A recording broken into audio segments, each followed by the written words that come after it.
A solo backpacker vanishes into the untracked northern forests of Yosemite on a 7-day trek.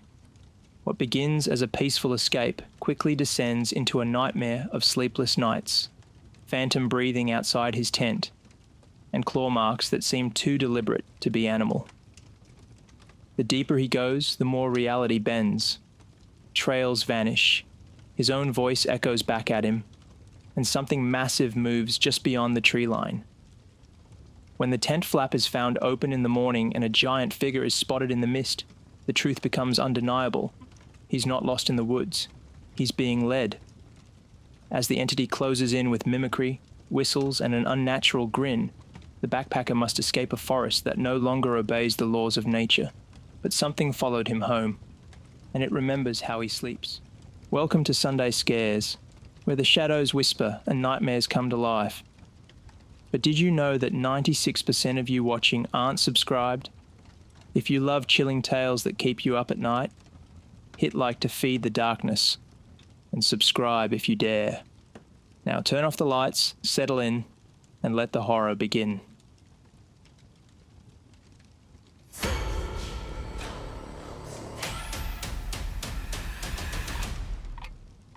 I've done solo backpacking for nearly a decade.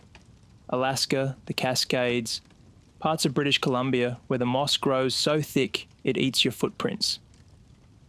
But there's something about Yosemite that's always pulled at me, especially the quieter northern stretches. Tuolumne Meadows, 10 Lakes, the areas that don't make the tourist brochures.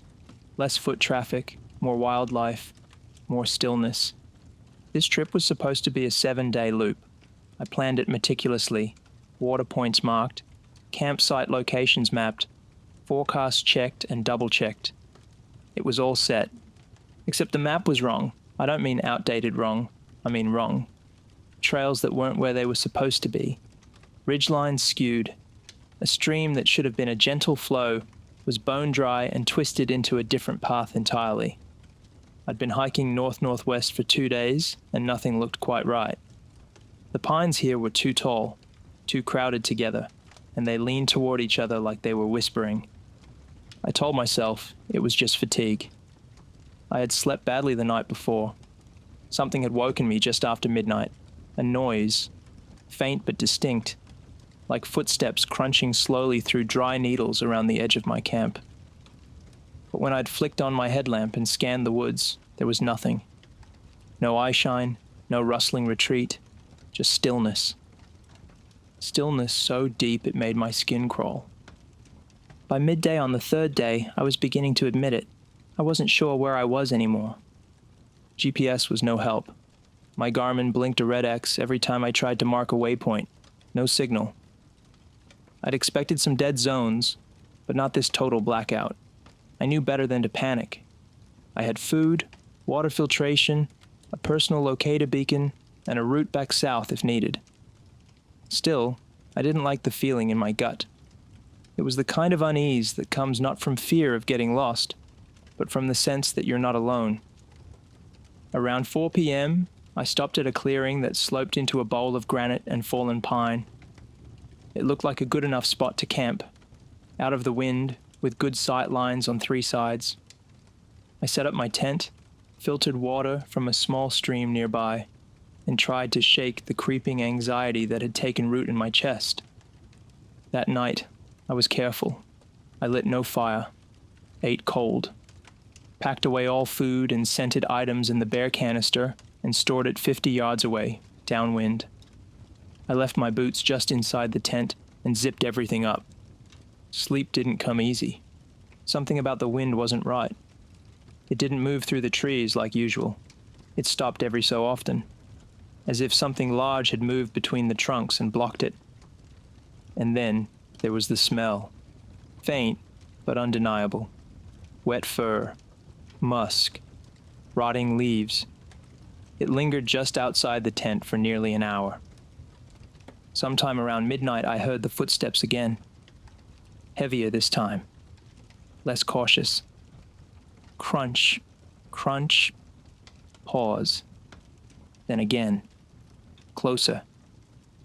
My pulse thundered in my ears. I froze. I didn't want to reach for my flashlight. Whatever was out there, I didn't want it to know I was awake. The sounds circled the tent once. Then silence. I lay like that, rigid and sweating, until the faint blue light of dawn started creeping through the nylon walls.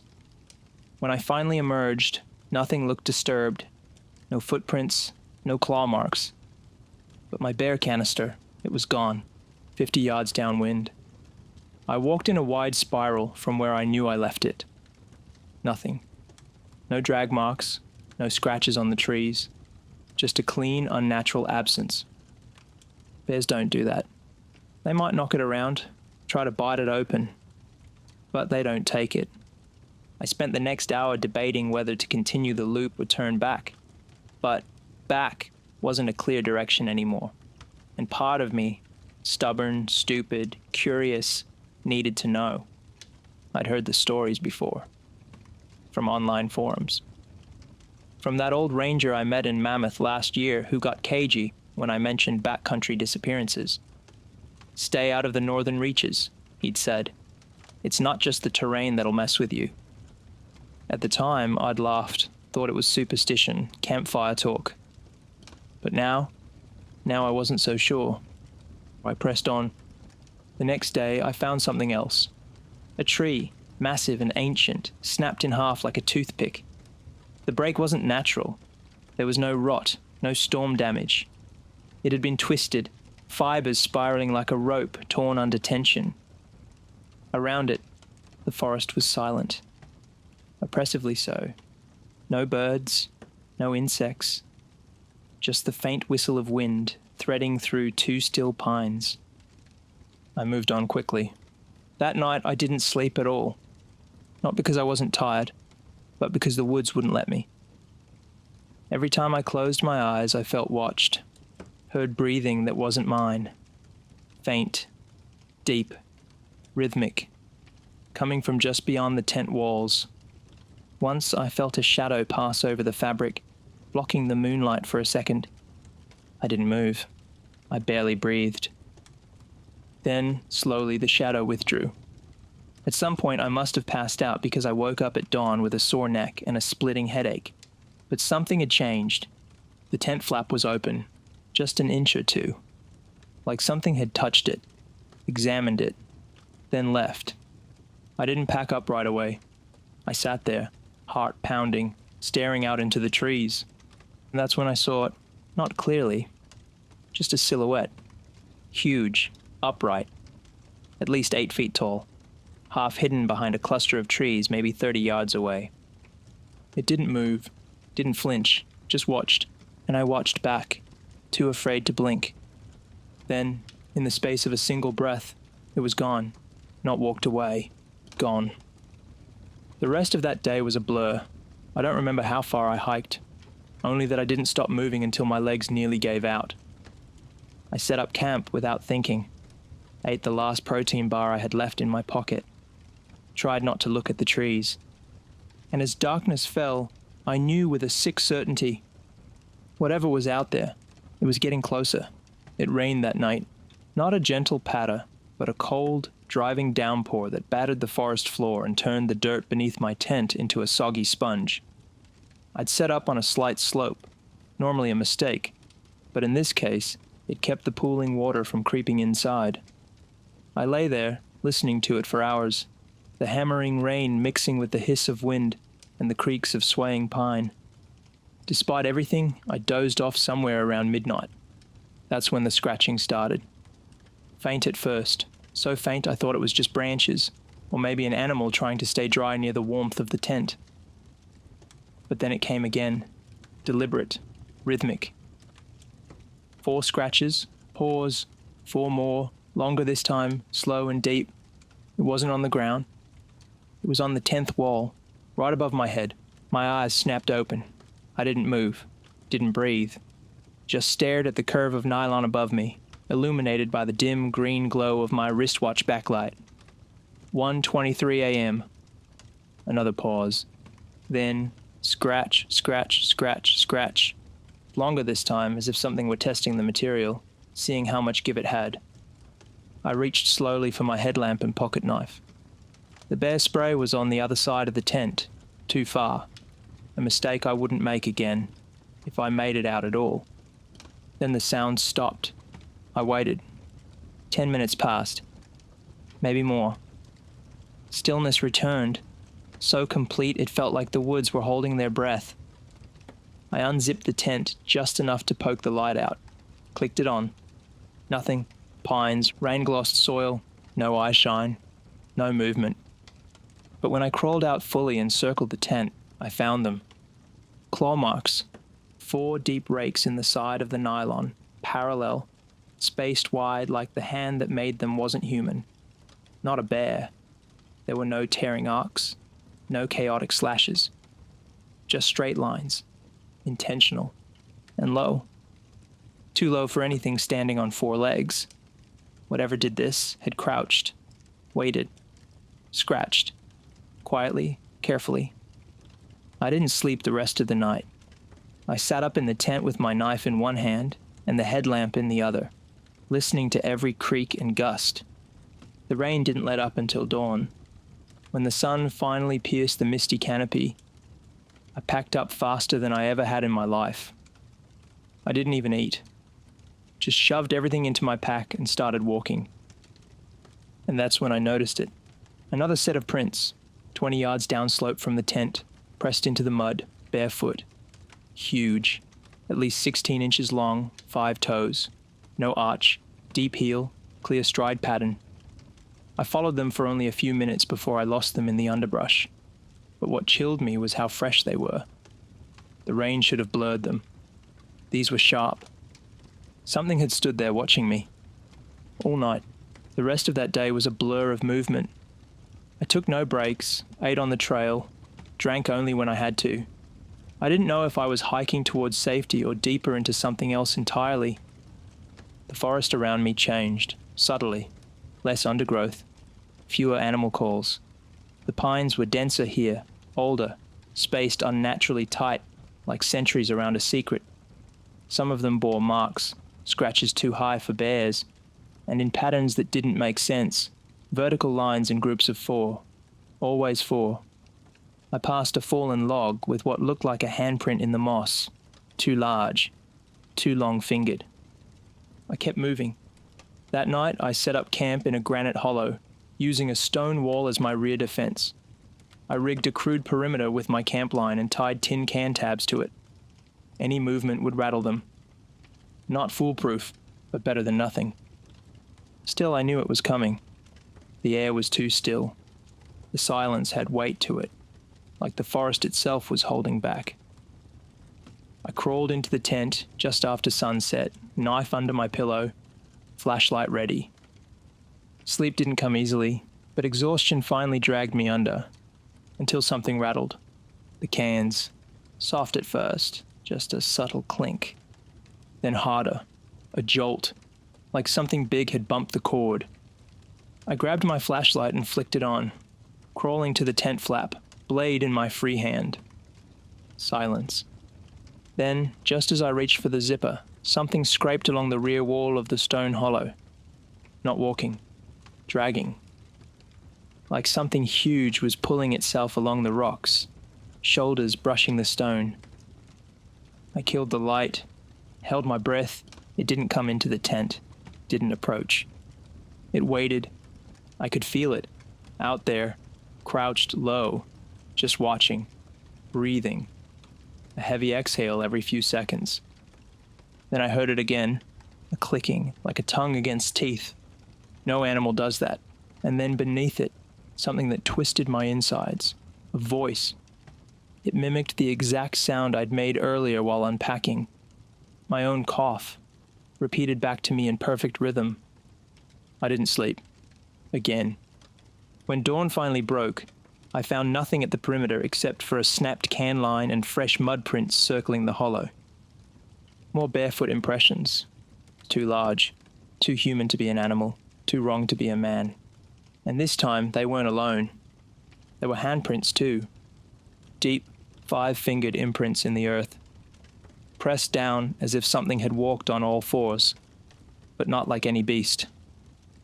The fingers were long, tapered, articulate. I left everything behind that morning, tent, stove, camp line, just strapped on my pack and ran.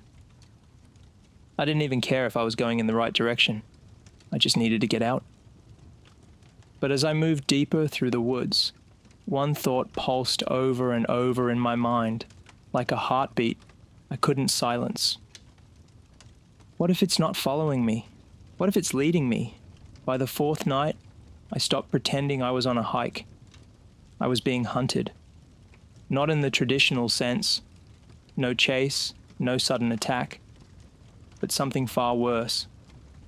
Psychological pursuit. Every night it got closer.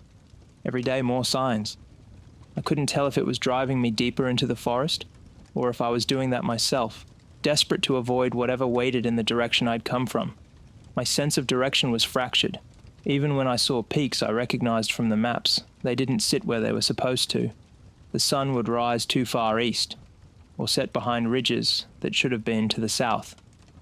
Compass readings spun erratically, as if the earth itself was being twisted into something else.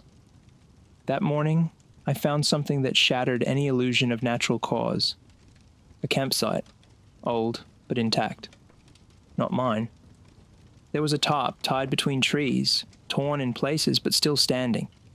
A rusted cookpot, a folded sleeping bag mottled with mildew, and a battered backpack. Open, contents spilled like someone had fled in a rush. And next to the fire pit, half buried in ash and pine needles, a spiral-bound notebook. I brushed it off and opened it. The first few pages were water-damaged and unreadable, but deeper in, I found handwriting. Shaky, desperate. Ink bled from exposure. It wasn't a journal. It was a confession. I made a mistake. I went too far off the trail. It started watching me the second night. At first I thought it was a bear, but bears don't whisper your name in your voice. They don't mimic the laugh you made by the fire. I haven't slept in 3 nights. Every time I drift off, I wake up to it crouched outside the tent, just breathing. I see the shape. I hear the bones crack when it moves. It's not a man. God help me, it's not a man. I sat there rereading it, heart racing. So it wasn't just me. Someone else had been here, someone else had seen it, heard it, and they hadn't made it out. I shoved the notebook into my own pack and started moving again. Faster now, like the words themselves had poisoned the air around me. Every shadow looked longer. Every tree seemed to shift when I wasn't looking. That night I didn't bother with a tent. I crawled into a rocky alcove barely wide enough for me to lie down in, wrapped myself in my thermal blanket, and watched the forest until darkness swallowed everything. Sleep didn't come, but dreams did. Or at least I think they were dreams. I'd close my eyes for seconds at a time and be somewhere else. Not truly asleep, just lost in flashes. A dark cave with wet, glistening walls. A shape crouched in the distance. Eyes that didn't reflect light but swallowed it. The sound, a deep, chest-rattling growl that didn't rise in pitch or fall away.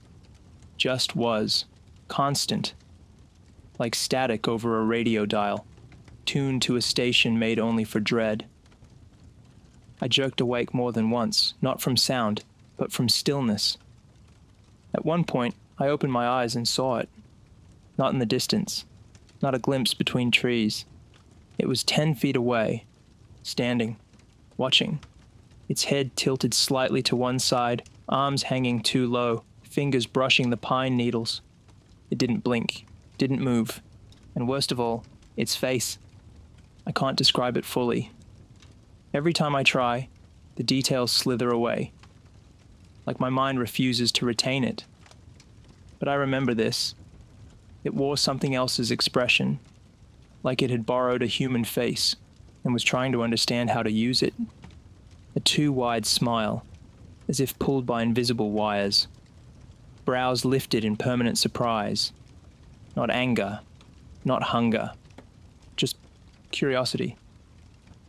Then it did something I'll never forget. It spoke, in my voice. "You're almost out," it said. Then it turned and walked away. But the forest didn't go silent. It followed it, like even the trees were afraid. I sat in that hollow until the sun clawed its way into the sky. I didn't trust it. I didn't move until light hit my skin, and I could be sure I was still here. When I finally stood, I was shaking, weak, dehydrated, sleep-starved, but alive. Barely. I kept walking. Somewhere along the line, the terrain started to change. Fewer trees, more granite, elevation rising. I could almost believe I was nearing the rim of the valley. Hope flickered. That's when I found the bones. Scattered, weathered, bleached by time. Too many for a single person. Rib cages, fragments of skulls, a jawbone with teeth still attached. They were arranged, not randomly, but with intent, in spirals, in rows, like a message I couldn't interpret. The center of the clearing held a stone, knee-height, flat, a single handprint pressed into the top. Human, larger than mine, not carved, pressed, as if the rock had still been soft when it was made. I backed away slowly. Whatever this was, it wasn't just a creature. It was something else. Older than language. Older than the park, maybe older than us. By sunset, I reached a ridge line. Below me, trees again, endless and dark. But beyond them, far in the distance, I could just barely see the glint of a ranger's outpost roof. The kind only backcountry teams use. Remote, but manned. I could get there in a day if I pushed hard, if I made it through one more night. That should have felt like hope. But it didn't. Because that evening, as I sat behind a fallen tree chewing the last of my trail bar, I heard something drift through the trees behind me. My own voice, laughing. The exact laugh I made when I read the graffiti inside the outhouse back on day one. It echoed softly, then stopped, and another sound took its place. Whistling, 3 notes, rising, falling, rising again. And it wasn't coming from behind me, it was coming from ahead, toward the outpost, not even for a second. I sat against the tree, knife in one hand, flashlight in the other, staring toward the ridgeline where the whistle had come from. 3 notes, rising, falling, rising. Not a melody, just a signal, a lure. It repeated once more in the dead of night, and this time it was closer. I waited until the first edge of light appeared in the east. I didn't eat, I barely drank. I just stood, legs stiff from fear and fatigue, and started walking toward the ranger outpost. I told myself the whistle had been a coincidence, maybe wind, maybe birds, anything but what I knew in my gut. It was waiting for me, and it wanted me to go that way. Still, I had no choice. I had to bet on people, on rescue, on civilization, on something that wasn't this thing in the woods. The sun rose behind me, dull and weak, as if even the light didn't want to linger here. The trees grew sparser. I followed the rocky ridgeline as long as I could before descending into another basin, thick with ferns and soaked in morning fog. Every time I thought I'd hear birds or insects, the air swallowed it before it reached my ears. I was moving through a dead zone, and then I saw it. The outpost, maybe half a mile away, at the edge of a clearing. Wooden cabin, tin roof, solar panel array out front. A small radio antenna stuck out above the porch. It was real. I nearly wept. I began to jog, tripping over roots, stumbling through brush. The pain in my knees and blisters didn't matter. I was almost there. And then, right at the tree line, I froze. The door was open, just slightly, just enough to see the shadow inside. I stopped, called out, no answer. I crept closer, adrenaline surging. The porch boards creaked underfoot. My fingers twitched at the knife in my hand. The door creaked wider as I stepped onto the porch. "Hello?" I said. Still silence. I pushed the door open with the tip of the blade. Inside, the cabin was normal, tidy. A desk, maps on the wall, a small cot in the corner, radio set, empty mug on the table, but no one there. I walked in slowly, scanning every corner. Then I saw the note. A piece of paper, handwritten, pinned under a rock on the desk. If you're reading this, don't stay the night. Keep moving. It mimics. It learns. The farther you go, the more it sounds like you. That voice, it's not your memory. It's a recording. There was more. Whistling means it knows where you are. If it speaks in your voice, it's been close. If it calls your name, you're already dead. My throat went dry. Behind me, the floor creaked. I spun. Nothing there. The door, still open, creaked slightly in the breeze. I turned back to the note, flipped it over. 4 words scrawled in the same desperate hand. Don't follow the whistle. The radio crackled. Just once. A faint burst of static. I jumped toward it, fumbling for the dial. It had power, somehow. The solar panel must have been working. I clicked it on fully. Mayday, mayday, I called. This is a hiker in distress. I'm at the North Ranger outpost near 10 Lakes Basin. I'm injured and lost. Please respond. Static. Then, copy, came a voice. We read you. Sit tight. Help inbound. It was me. My voice. Exactly. Not similar. Not familiar. Mine. I stepped back from the radio like it had burned me. Behind me, another creak. I spun again, holding the knife out, and then I heard it. Soft, behind the cabin, just past the rear wall. The whistle, 3 notes. Rising, falling, rising again. The urge to run was overwhelming. Every nerve screamed to flee. But I remembered the journal. The note. The whistle wasn't calling for me. It was guiding me. I backed toward the front of the cabin, slowly, carefully, eyes on the door.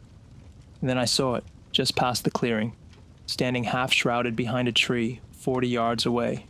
Tall, hulking, covered in coarse matted hair. It had a face, human-shaped but wrong, like it had been carved from memory by something that didn't understand what a person really looked like. Its arms hung to its knees, long-fingered hands twitching. It didn't move, didn't blink. Then, in my voice, it said, "Help is coming," and smiled, that same pulled-wire grin. I ran. I didn't think. I just sprinted back into the forest, through brush and branches, not caring where I went. I climbed ridges, crossed streams, tore skin and twisted joints, anything to get away. At some point, the sun started to set again, and I heard the whistle. Closer now, all around me, like a chorus, like more than one. That night I didn't stop. I walked through the dark. No flashlight. Just moonlight and desperation. Every branch became a claw. Every gust of wind a whisper. I passed an old boundary marker sometime before dawn, and then finally, after what must have been 15 miles, I saw it. A paved road, a fire service truck, people, real people. They said I looked half dead, said I was lucky to be alive, asked how I'd gotten so far off trail. I didn't answer, because I knew something they didn't, something I haven't told anyone. When they took me to the hospital, I checked my backpack. Everything was accounted for, except the notebook, the one I found in the abandoned camp. Gone, replaced with a single page I didn't write, folded neatly between my food wrappers. You sleep loudly. At the bottom, a drawing. 4 lines, vertical, evenly spaced, scratch marks. Epilogue. It's been 4 months and I haven't gone back into the woods. I wake up most nights at 3 a.m., certain I've heard that whistle again. The voice that comes next always says something different. Sometimes it laughs. Sometimes it cries. Last night it whispered, "I found you once." And then, softly, just before I woke up, "I can find you again."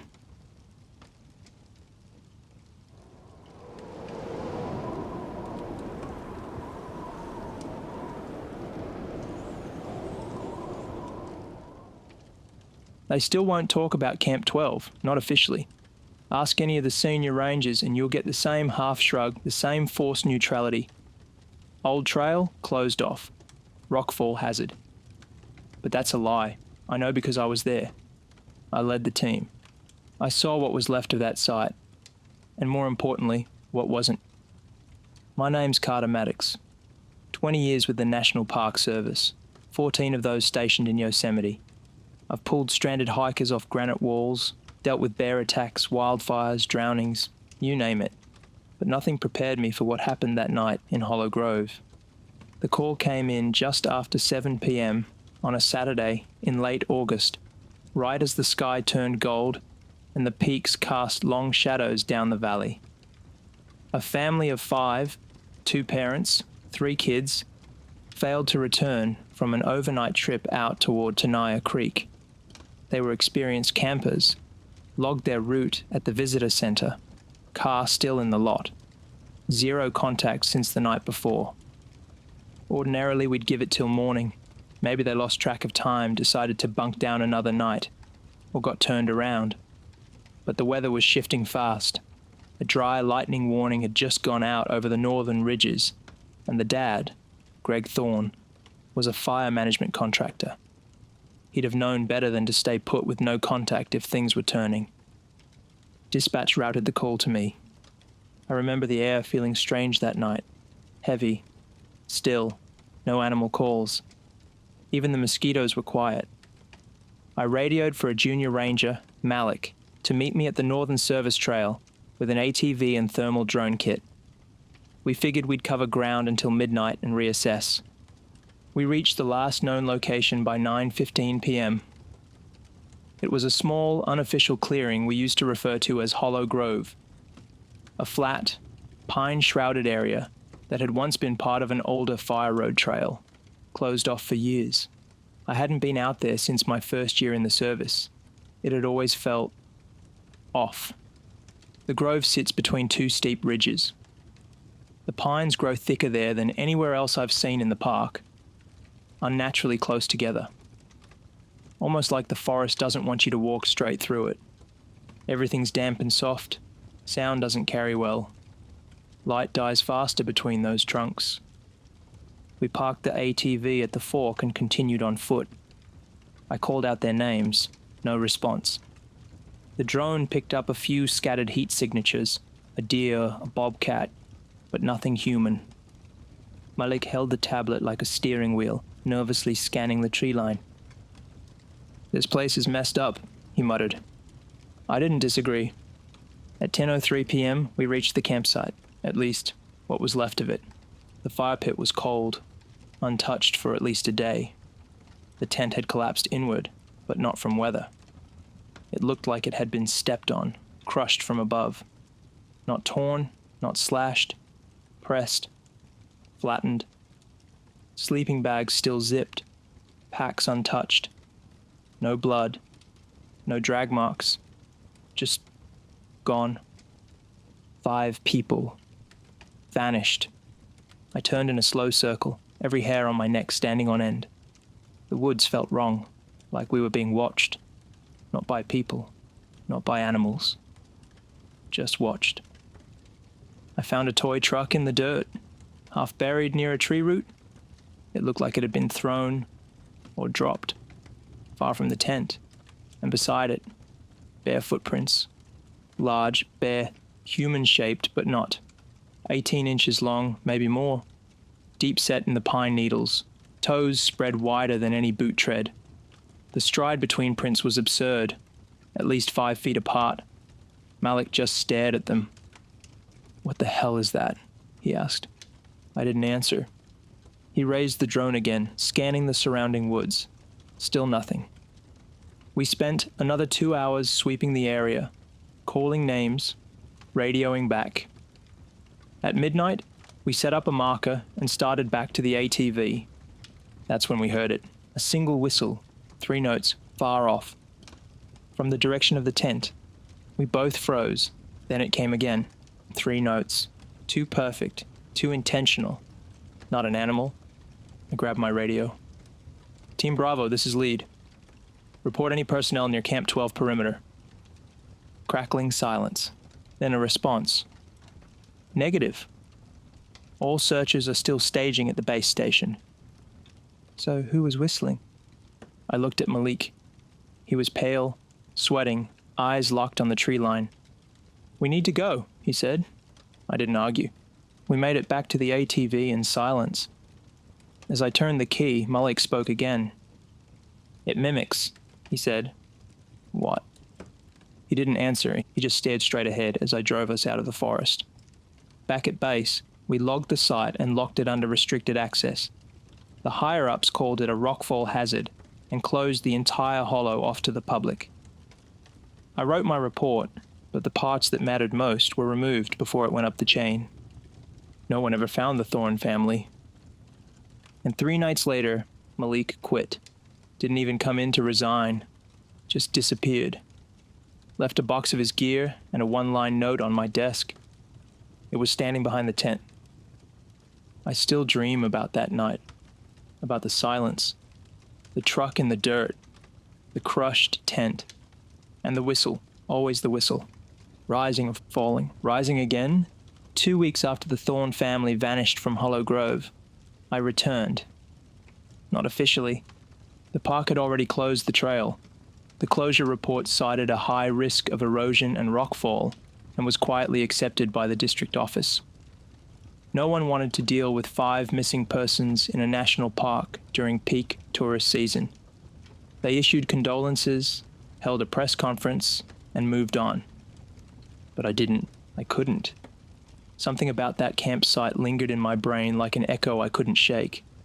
The image of that crushed tent, the empty sleeping bags, the perfect, enormous footprints, the whistle, and Malik's last words. It was standing behind the tent. I couldn't let it go. So I went back. I didn't tell anyone. Took personal leave. Told my wife I needed a few days at the cabin in Wawana to clear my head. I loaded up my pack and hiked in from a different access point, cutting northeast through the brush, avoiding the blocked fire road and trail cameras. I knew the terrain well enough to stay off-grid. I arrived at Hollow Grove just before dusk. The grove looked even more twisted in twilight. The pines hunched closer together, branches gnarled and overlapping like skeletal hands above me. The air was still, not in a peaceful, serene way, more like the forest was waiting for something. I stood in the same spot where the Thorne family's tent had once been. No trace of them now. Rangers had swept the site clean. No bags, no gear, no footprints, not even the toy truck I'd found. But the trees remembered. I swear they did. I turned in a slow circle, scanning the trunks, the roots, the canopy. Everything was silent. No wind, no birds, no insects, not a single sound. Unnatural silence. That's the only way I can describe it. The forest is never truly quiet. Even in winter, there's wind, distant cracking branches, the hush of animals moving through the underbrush. But this was silence, like something was suppressing it, like the forest had been blanketed in invisible pressure. My ears buzzed from it, the same way they do when you stand in a soundproof room. I set up camp 50 yards west of the site, far enough away to feel like I hadn't completely lost my mind. I laid my tent down, but didn't stake it. If I had to run, I wanted to be able to abandon everything fast, and that night I didn't build a fire.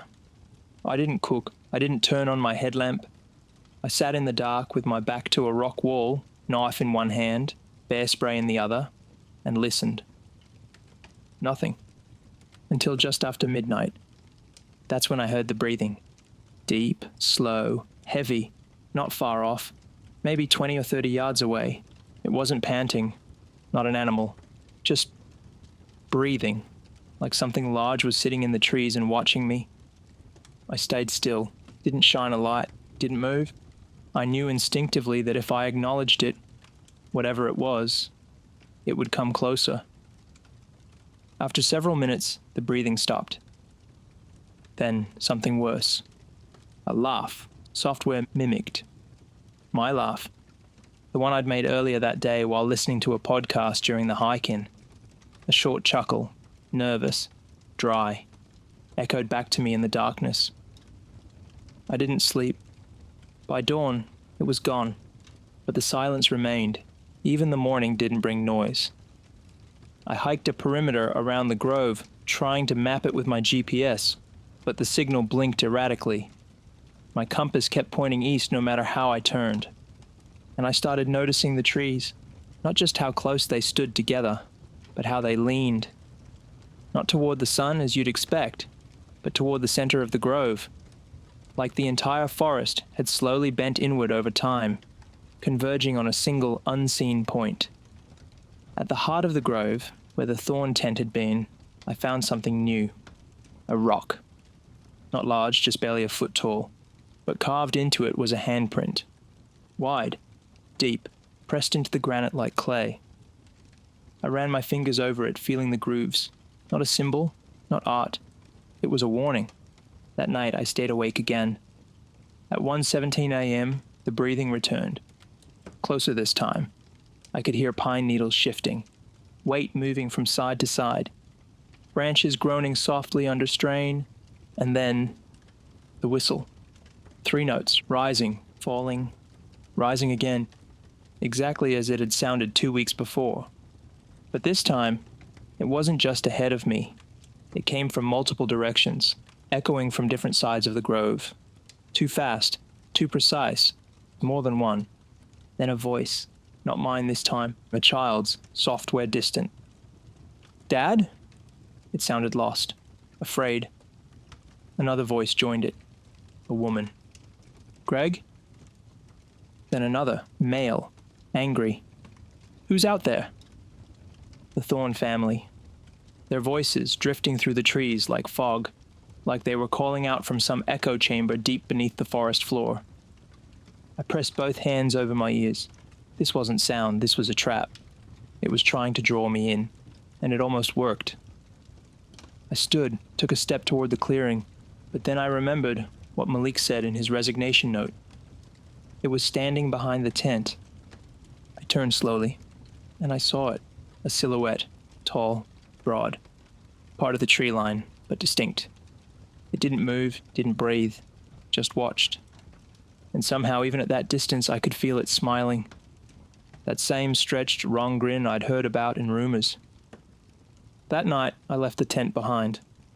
I walked straight west until morning, even after I twisted my ankle scrambling down a ridge.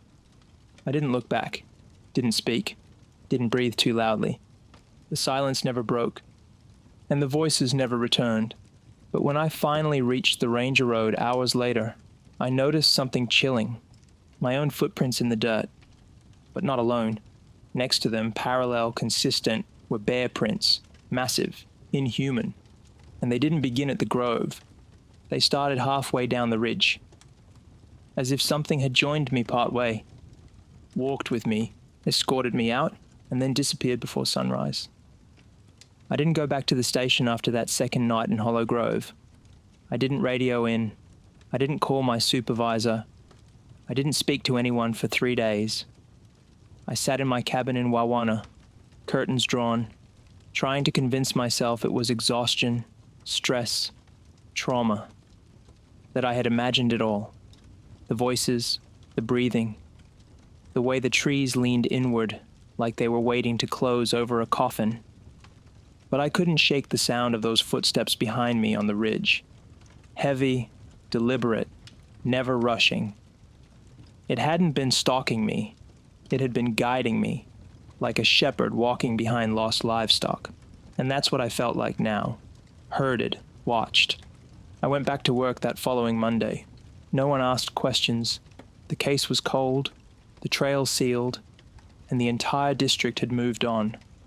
But Malik's note wouldn't leave me. It was standing behind the tent. That single sentence haunted me more than the missing family, more than the silent woods, more than the handprint pressed into solid granite. The forest doesn't forget. By late September, I was back on patrol. Routine trail inspections, guiding visitors along Mist Trail and Glacier Point. Nothing out of the ordinary. But I started noticing changes in the northern quarter of the park, subtle, but present if you were looking. Game trails went quiet. Trail cameras came back with strange motion blur, as if something had passed too quickly, too tall, too close. Hikers reported weird noises, low whistles, movement at night, sounds like someone pacing outside their tents but never seen. I filed these notes, of course, quietly, kept my own folder. The official logs called them inconclusive or likely bears. But bears don't whistle, and they sure as hell don't whisper names. I had one more encounter before I knew I needed to act again. A couple had gone missing for 12 hours near Snow Creek.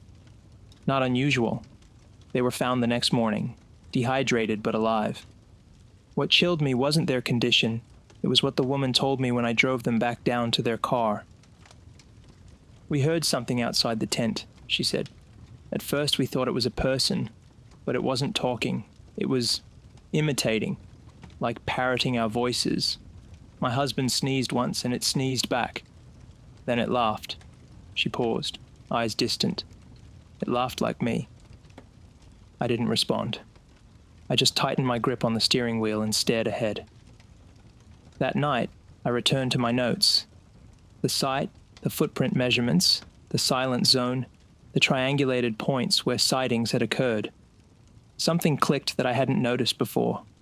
All the reports, Thorne family, Malik's drone scan, even the couple from Snow Creek, followed a shape. Not a straight path, a spiral, like something was circling in toward the center. And at the very heart of that spiral sat Hollow Grove.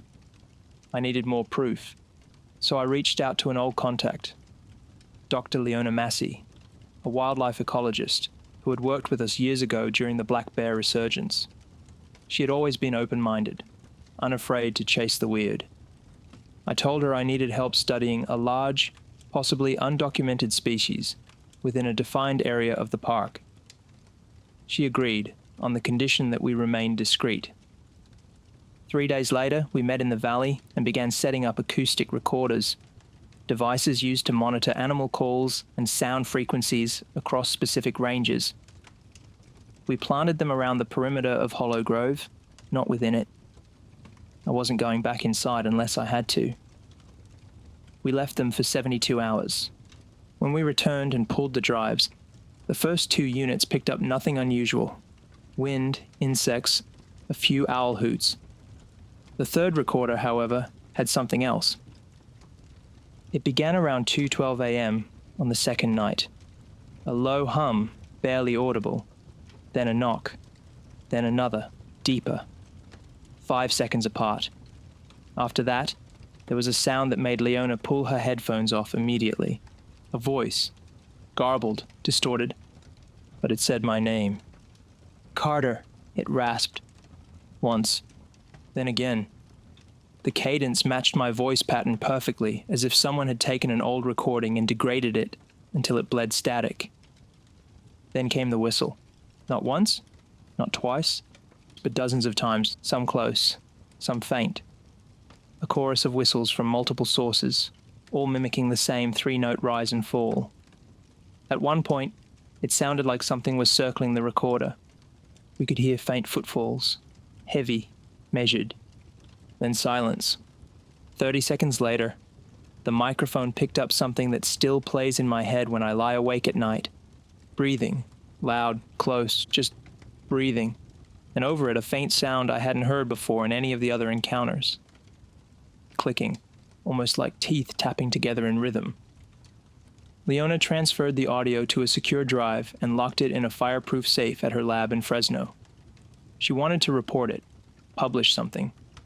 I told her she'd lose her job if she tried. The Park Service buries things like this. Always has.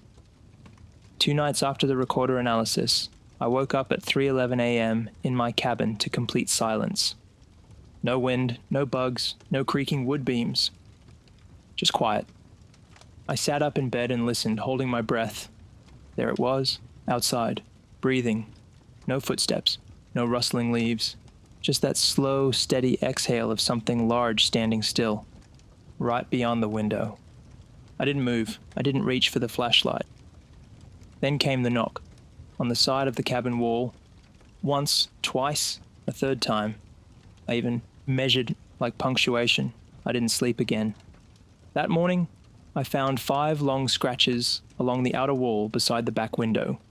4 parallel, 1 curved, like a thumb. As if a hand far too large for any human had rested there, pressing down gently. That's when I knew Hollow Grove hadn't just drawn the Thorne family in. It wasn't just a place, it was a perimeter, a trap, and now it was moving outward. Didn't wait for approval, didn't pack a box. I left my badge on the desk, a handwritten note taped beneath it. Shut it down for good. I didn't bother explaining. I knew they wouldn't listen. Bureaucracy doesn't believe in legends, especially not ones that breathe down your neck while you sleep. But I wasn't done. Before I left Yosemite for good, I had to see it one last time. Not Hollow Grove. I'd never set foot in that place again, but somewhere deeper, beyond. Whatever was haunting the grove wasn't bound to it anymore. It had crossed out, into the ridgelines, the basins, the outer trails. The question gnawed at me like frostbite. Where did it go when it wasn't hunting? And why hadn't it taken me? I drove up to Tioga Pass in late October. Snow had dusted the higher peaks. The park was winding down for winter. Just a few tourists remained, bundled in rented gear, snapping photos near the more accessible viewpoints. But not where I went. I followed an abandoned maintenance trail off the east rim, past an old boundary marker no one had touched in years. On the map, it led to a collapsed fire tower, long since removed. I brought nothing with me except a notepad, a small pack, and a thermos of coffee. No flashlight, no knife. I knew better by then. If it wanted you, nothing you carried would matter. About an hour in, I reached a clearing I didn't remember from any of my trail logs. Flat, ringed by twisted cedar. Too quiet, and at the center stood something that didn't belong. A light, software pulsing, almost beautiful, like moonlight trapped in a soap bubble, floating 10 feet off the ground. I stood there for what felt like hours, not cold, not afraid, just drawn. It didn't move, it didn't blink, it just was, and then behind me, branches shifting. A breath, low, deep. That same exhale I'd heard outside my cabin, but closer, and this time it spoke, in Malik's voice. You saw it too. I turned, but nothing was there. Then another voice, female, software familiar. The ranger from Dispatch, Beth. I heard the laughing, then a child's voice. Dad? It was the Thorne family. I backed away from the clearing, pulse hammering. The light flickered, changed shape. For a moment, it formed the silhouette of a person. Tall, shoulders hunched, fingers too long. That same twisted frame I'd seen once behind the crushed tent. Its head cocked to one side, and it opened its mouth. The voice that came out wasn't Malik or Beth or the Thorns. It was me. You've already told the story, it said. Why keep walking? I turned and ran, didn't look back, didn't stop until the ridge was behind me and the clearing swallowed by trees. The air grew heavier the farther I went, until I broke through a thick bramble wall and stumbled into the Ranger Fire Road that ran east out of the basin. I collapsed there, gasping, arms scratched bloody, throat raw. Somewhere behind me, far off but clear, the whistle echoed through the pines. 3 notes, rising, falling. Rising! It was still watching, still waiting. I left California that winter. Moved to the coast of Maine. Took a job at a remote lighthouse as a maintenance hand. No woods, no trails, just waves and salt. And yet, it followed me. Not in body, but in sound.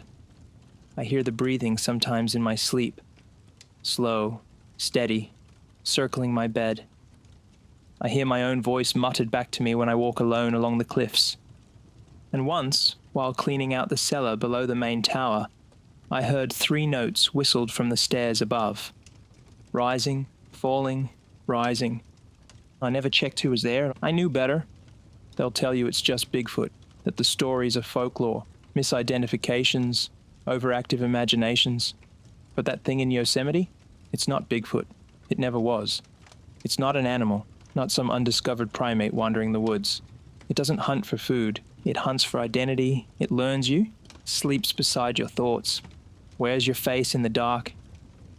It doesn't kill you the way we understand killing. It absorbs you, every footprint, every campfire mimicry, every voice. It's not copying you. It's remembering you. And when it finally gets close enough, you forget who you were. They're still sending rangers into Hollow Grove.